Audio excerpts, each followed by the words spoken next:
Nina, shall we do a mashup of two of the BBC's hottest podcasts, Newscast and Eurovisioncast? I wonder what you were going to say there. It's like, what is he talking about? What does a mashup look like?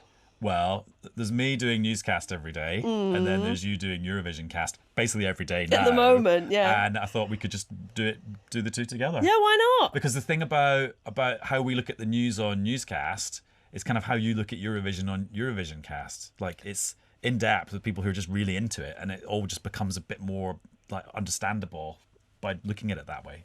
Yeah, it's the analysis, but you're trying to retain that frivolity, that joy, and that variety. It's been a ride. I don't know how we're going to fit your whole gang in this studio, though. It's I going know, to be it's going to be cosy. me.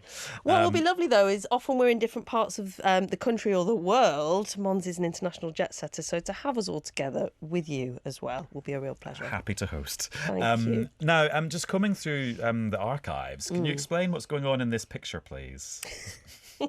So that's my baby.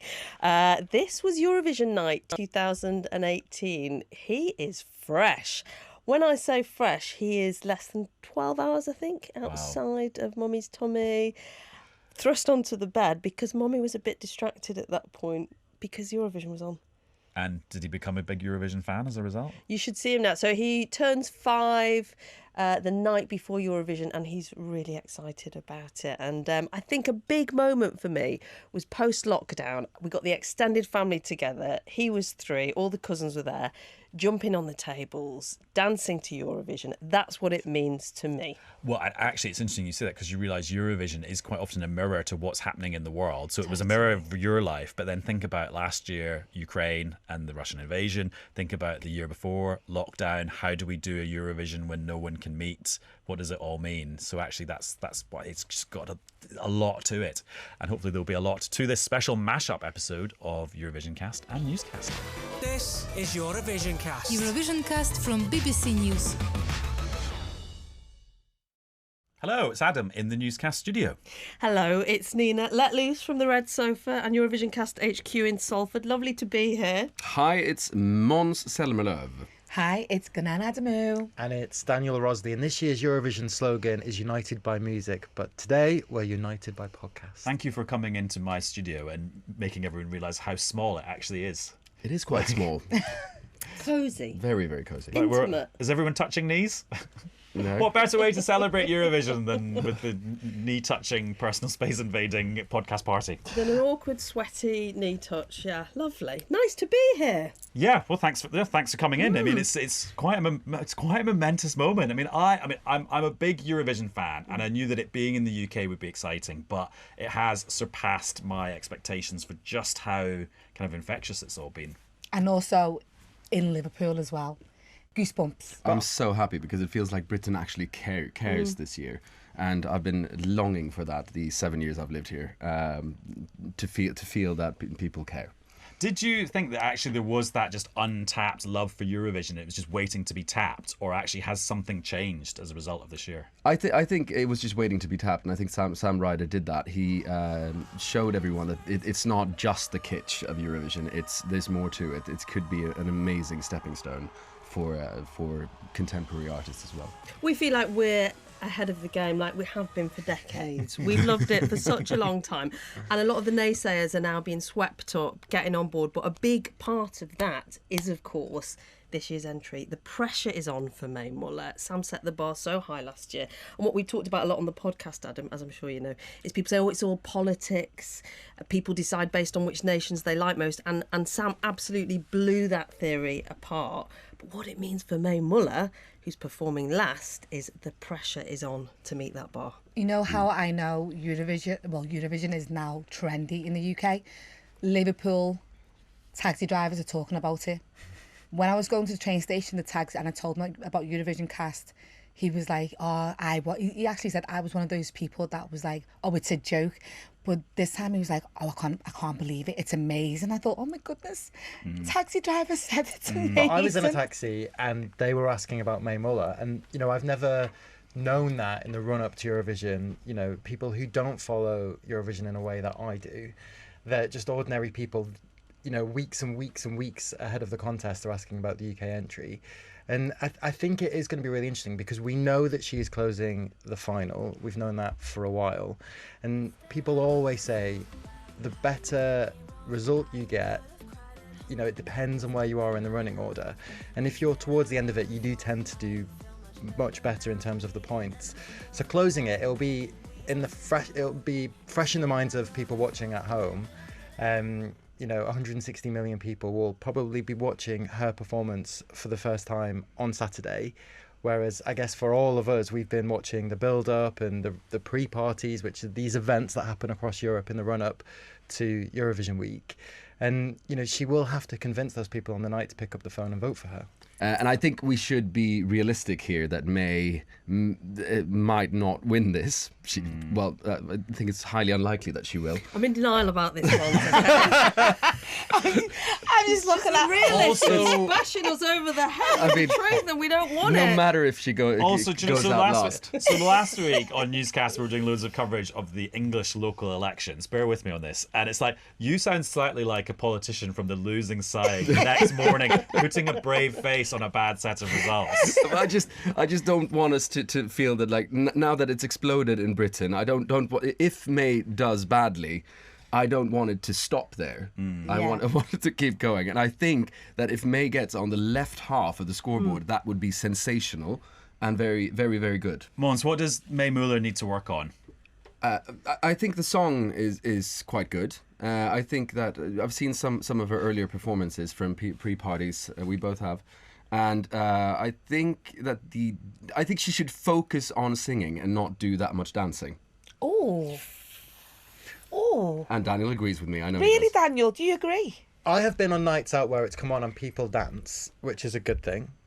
But I think, you know, traditionally when you host Eurovision, that country tends not to do as well as the previous year. Obviously, we didn't win it last year. We came second. But we are the host country. And, you know, in the Netherlands in 2021, in the public vote, the Netherlands didn't get any points. But I think what you've got to remember as well is that in Eurovision world, it's a little bit different to sort of a sporting tournament. You know, in a World Cup, you tend to support the country that you live in, where in Eurovision, because it's a music competition, sometimes your favourite isn't the act that you're sending from your country. So, you know, in my playlist, May isn't at the top, I'll be honest, it's not at the top. But that's what makes this competition so beautiful, because remember, you can't vote for your own country. So it doesn't necessarily matter what we think, it's what the rest of Europe thinks and whether or not they will vote for May. How much scope is there to kind of change the pitch, if you like? So I sort of assume you release your song at the start of this whole process, there's a performance worked up, you then travel around Europe doing that performance with that song. It's kind of, the package is done. There's not much you can do in the last, it's not like you can make some tweaks or like chuck all the choreography on the last day. No, you can't. Of course not. But there are definitely tweaks being done over these. You have an abundance of rehearsals the days leading up to the semi-finals. But of course, most things are set when you get there, and all the camera angles are there. Everything staging-wise is set, so you can't really change that much because it's such a massive production and there are so many performances, so the production don't want you to change anything. At this time now, with the competition around the corner, psychologically, I wonder how they're all feeling. I think, the week before was very, very, very stressful because it was so many rehearsals and you were just thrown into this Eurovision bubble, which is a very, very strange place to be because everything is about Eurovision and all the people around you will just care about your 3 minutes on the Tuesday or the Thursday. I'm learning what that's like. And then it's all about the rehearsal. So if you've had a bad rehearsal one day, then like the next day is completely ruined because of that. Pick up on this whole thing of like left hand, right hand. I mean, obviously, I've never really thought about it like that, but of course that's when you're watching it. You've got the bunch of countries that are in the top half, and then the second. Like, what's going on there? So why is it so important? Everybody's aim really is to do well at Eurovision, but for those people competing, they want to get on the left-hand side of the leaderboard. So at the end of the night, it's easier this year because it's 26 countries, so 13 on the left and 13 on the right.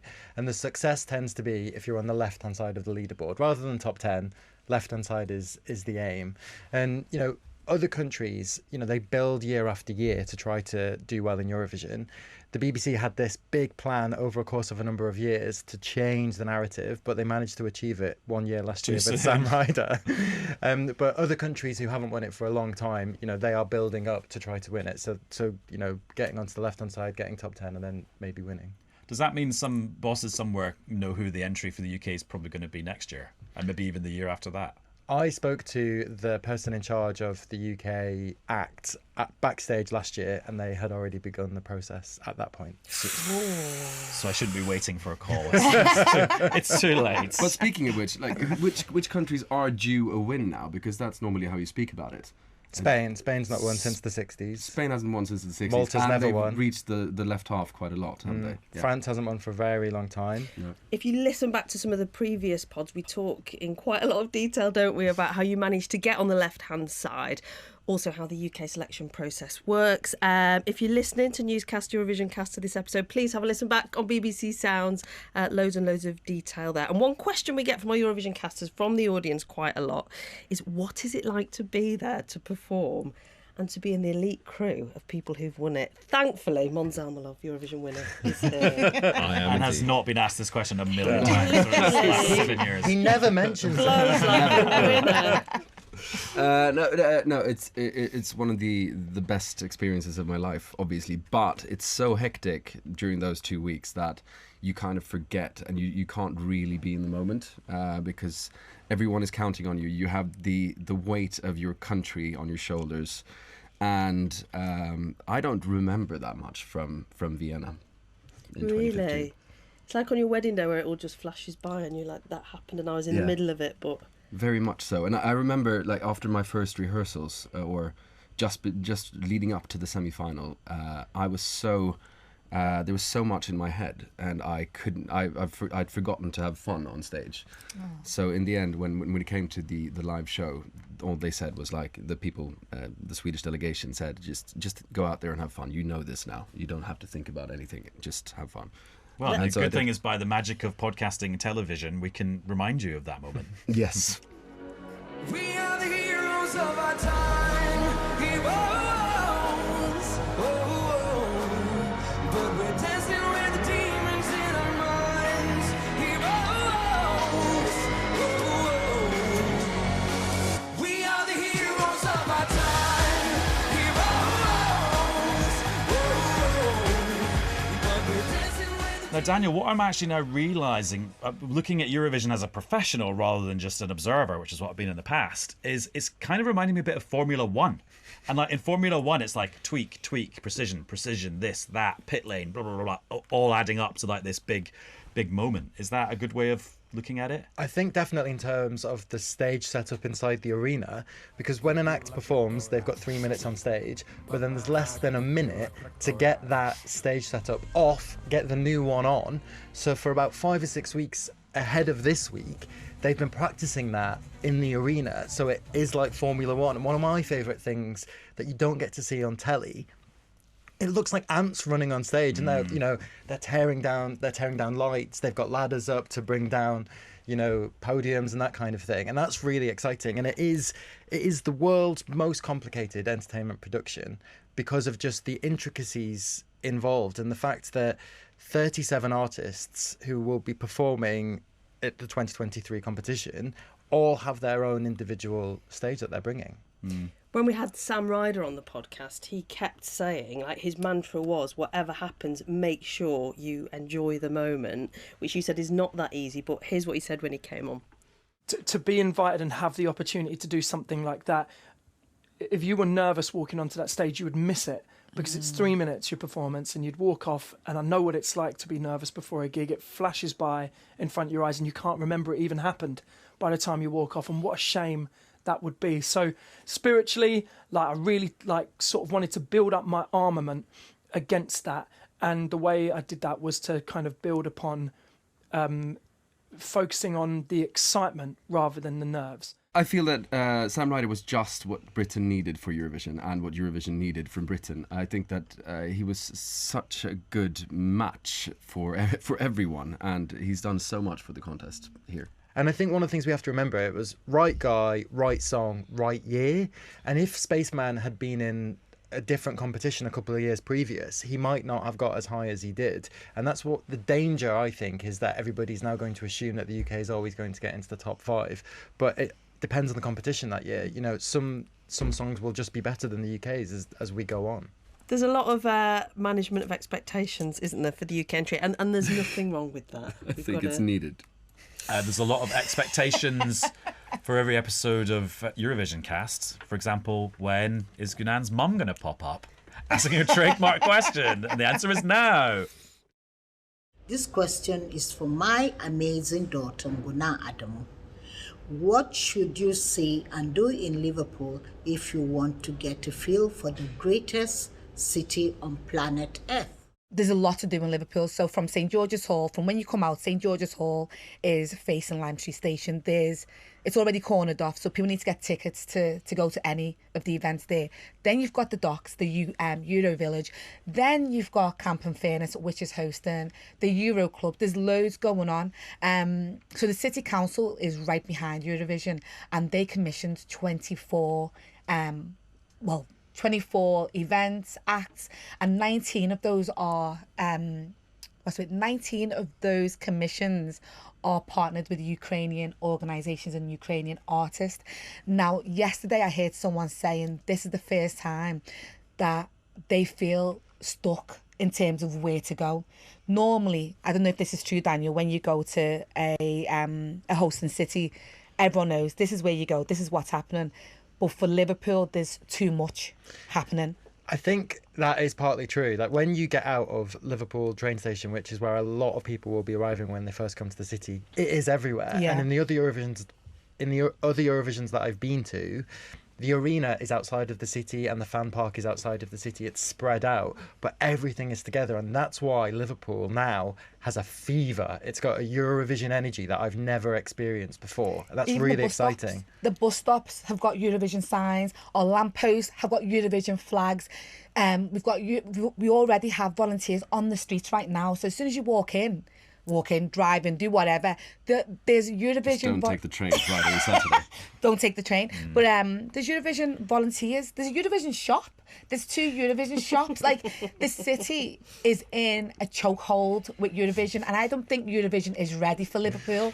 I think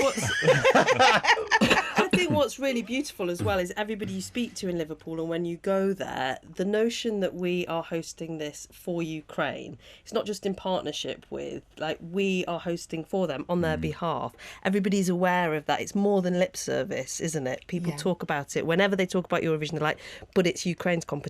Hearing this is all really interesting because the events I've been to in Liverpool in that very arena are things like the Labour Party conference and the Liberal Democrat Party conference, and it just sounds so similar. Like the city was just grips. There was merch, Everybody talking go about to the it. clubs everywhere. Go to the club zone, music playing. But that does make me get in a sort of like political mood though, and I wanted to talk about the Big Five.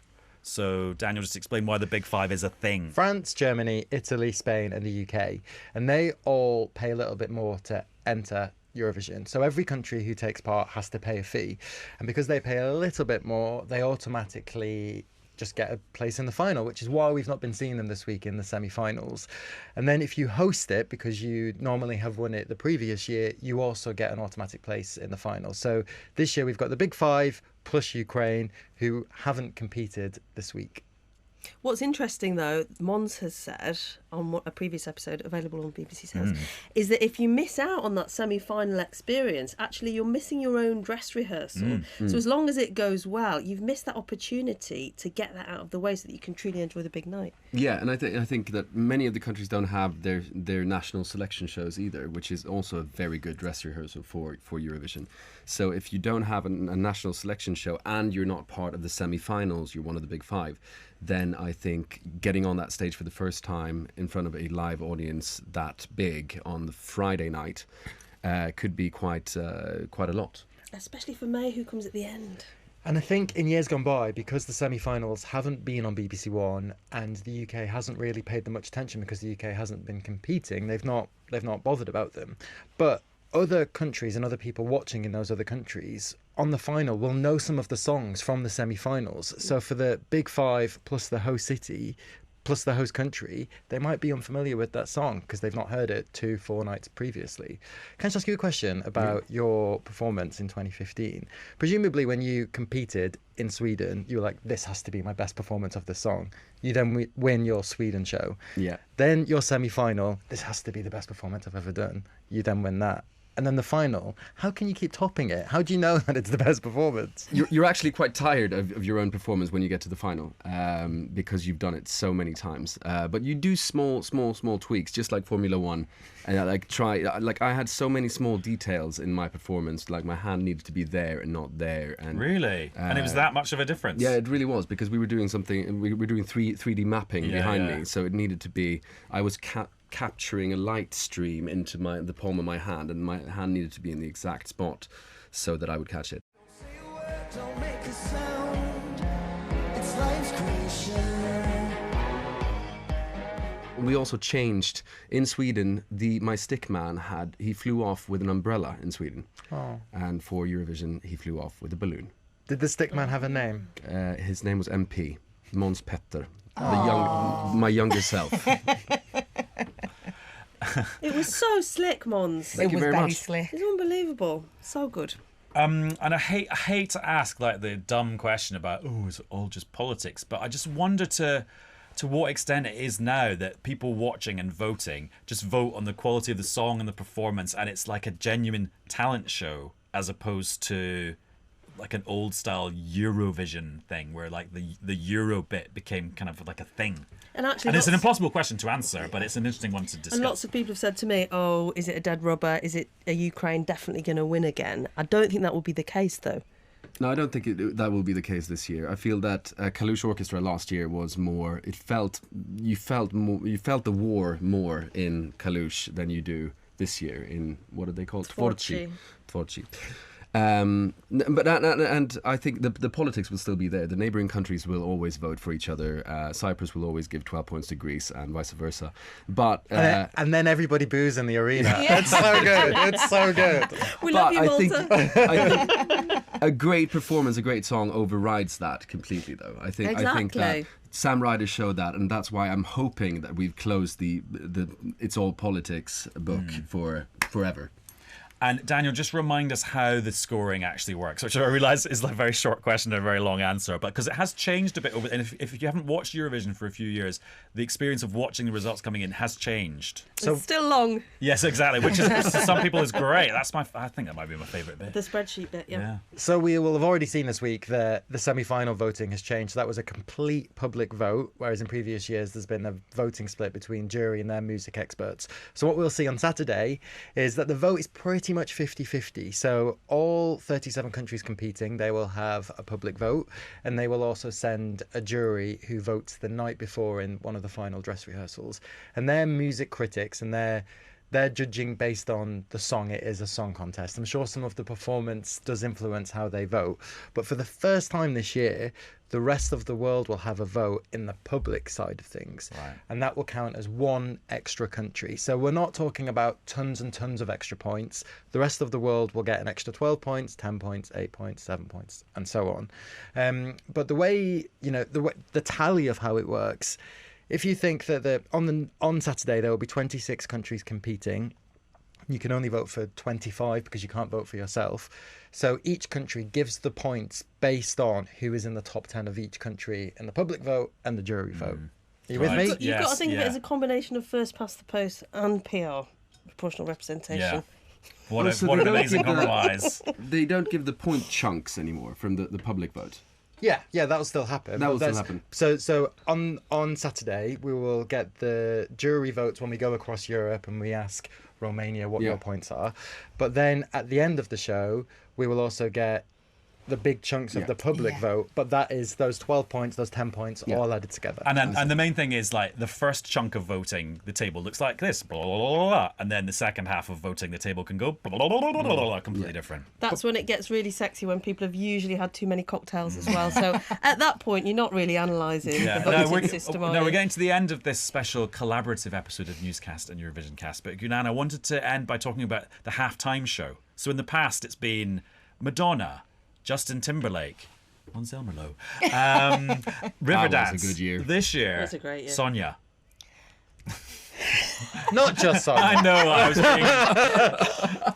But it's not like there's not like a superstar big blockbuster act in the middle list there. How dare he? She's a national treasure. And That's I'm like not... saying, oh, Claire Sweeney. Is she going to be there as well? She used to Oh, work now with my you're mum and dad. You know what it is? I think for us, she's our baby. She's our national treasure. I've got no issues with it. I think it's nostalgia.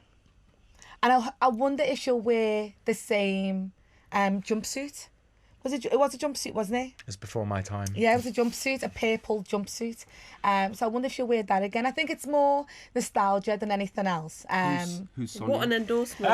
Who's Sonia? Yeah, look who's talking now. She came second in 1993. Yeah. By With one the point, I song- think. I'm going to ask a very philosophical question to you for now, because you're all fans of Eurovision, clearly. But what's it been like making a podcast about the thing that you love, and has it changed how you approach the thing that you love? It has for me, because I've always sat at home watching it, and I think doing the podcast has given me amazing access and information, but actually I prefer not to know. I like the surprise of watching it and just thinking, oh, interesting. Whereas now, because I've been so obsessive in terms of constantly listening to the playlist and thinking, oh, I would have tweaked that, or I wouldn't. So I've been, like when you're a movie critic, it ruins the way you watch films forever. This is how I feel about Eurovision. This podcast has ruined Eurovision for you forever. Great. Oh, what a shame. I Sorry, guys. Because It's been lovely working with you. no, but starting we started in February, I think. And the lead up has been so long. Like we've been listening to these songs for so many months and seeing the performances, knowing everything there is to know about the Estonian performer.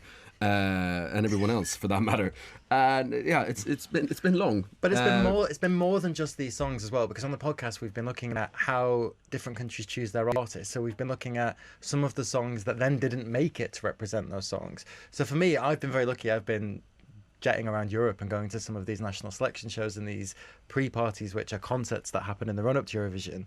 And for me, it's to see all of the backstage people, all of the producers, all of the costume designers, the choreographers who, the months leading up to it, it is a machine. But for us watching it at telly, for us who watch it on telly every year, we just see that 3-minute performance. And that's been my understanding, that for these people, it's 6 months. I've loved it because what made me fall in love with Eurovision Was Daniel Rosney, Måns Zelmerlöw, obviously, was the fact that people are so generous of spirit, they're so positive and they're so accepting, there's such a warmth to it, regardless of whether it's your country performing or another, and everybody we've met has enhanced that view of it. I'm getting emotional, but honestly, everybody we come across who talks about Eurovision has such affection for it. It's in their heart, and it's really built on that for me.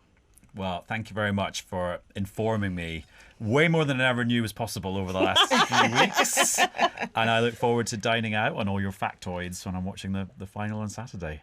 I think I might be watching the final at one person's house and then going and watching the scores at a different person's house. It's been lovely to have you on Eurovisioncast. Yeah, and thanks for coming into our tiny studio. Thank you very much. And for those of you watching and listening, like and subscribe. There are plenty of episodes to listen back to. And grand final coming up. See you there. And if you're going to spend Saturday night watching a black and white documentary on BBC 4 instead, then I hope you enjoy that too. There's just room for everyone. Thanks very much. Bye. Hey, dog. Auf Wiedersehen. Adios. Try love.